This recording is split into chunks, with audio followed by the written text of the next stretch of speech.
Hello and welcome to today's dev tip on console log. Sometimes it can be useful to output information to the console. Some instances include while trying to debug or trying to see the order of certain actions.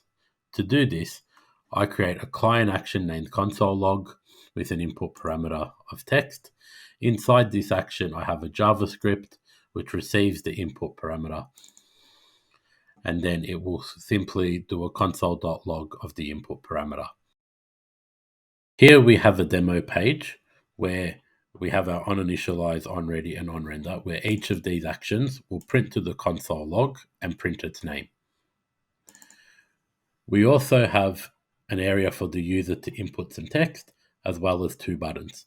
So for the white button, we can drag in our action, we can select our new console log, and let's say white button pressed.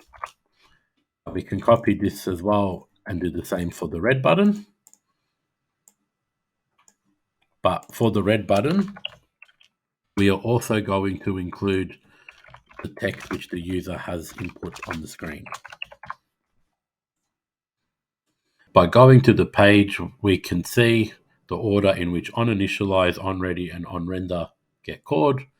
By pressing the white button, we can get that log to the console. If we enter in some text here, we can see onRender gets called. And also now when we click the red button, we can see the red button being pressed as well as the text printed out. A couple of things to also consider when using this approach. You may want to delete the usages of the action before deploying to production, or it might be worth putting this action behind a flag like a site property or client variable so it can easily be turned on or off. That's all for today's dev tip. I hope you enjoyed.